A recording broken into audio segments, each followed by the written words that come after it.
Okay, how about a quick recap here? We've looked at selection, but I do like isolation mode. I think that's pretty cool in working with groups and using the group selection tool.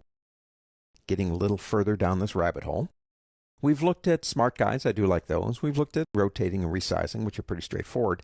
Let's do some transforming. Let's just have a little bit of fun with shapes, and maybe that's the name of this particular lesson. Open up transform.ai in your working folder, and over here, this button right here has all the transform tools. You've got width and warp, twirl, pucker, and bloat. Those have got to be interesting names. Scallop, crystallize, and wrinkle. Let's tear those off. I like that feature. Pull it up right about here so we can see it. Now the tool itself, you can see it right here. Based on which one of these you choose, will distort any shape. So I've got 3 stars up on the screen, and I have the word melting. Now after I made the word melting, I converted it into outline form because you can't transform a piece of text. And we'll talk more about how we do stuff like that when we get to text. I just wanted to have something on the screen. The first one is a variable width tool. Now what it does is it works with strokes. If I select it and come over here and grab, I can begin changing the strokes. So variable width. Now we'll get more into this tool later in another chapter. We're going to use it to draw leaves and stems on plants. It's actually a pretty versatile tool, and it allows you to take a stroke, which is only one particular width, and change its width.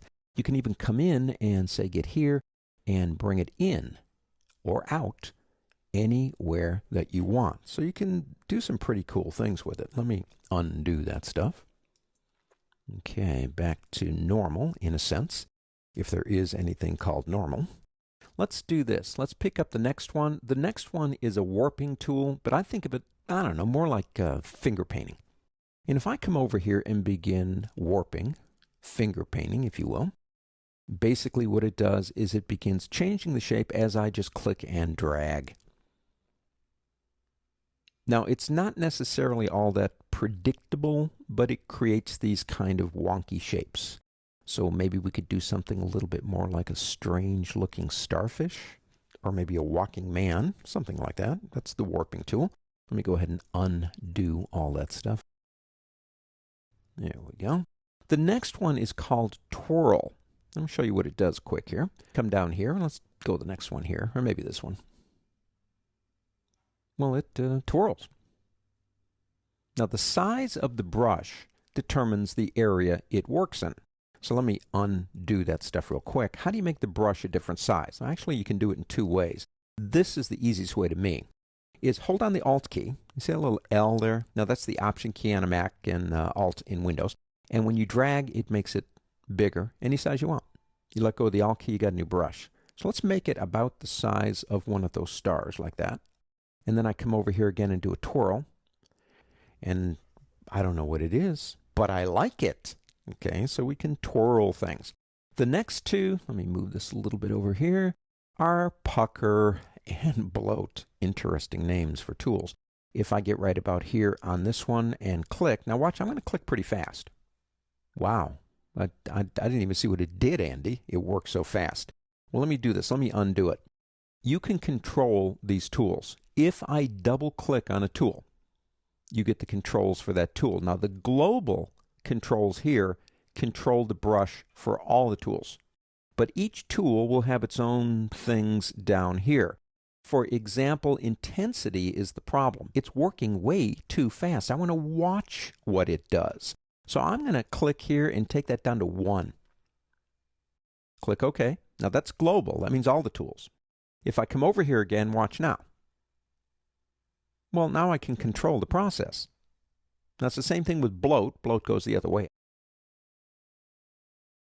You get much more control if you slow the tool down. Let me undo a couple times here. The next one over here is called a scallop tool. Now, let me go ahead and double click, and let's bring up the intensity to about 50 again. Notice you have like complexity. Well, you'll see that in a second what it does. Let me go ahead and click OK. And let's make the brush with an Alt key or an Option key smaller.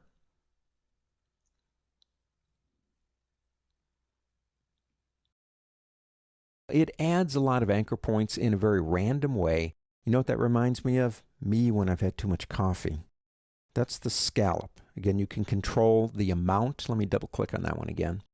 The intensity, the complexity, the details. If that's too much, you can slow it down. It's up to you. Play around with these options. The next one over is called crystallize, and we'll leave everything alone and just come over here and kind of crystallize this one. Again, that looks like me and coffee again. All right, let's undo. I'll leave that one alone.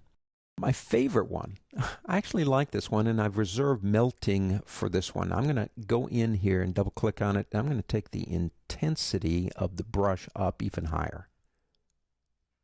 Okay, I'll leave everything else on normal or on default. Now watch what happens. Let me do this too.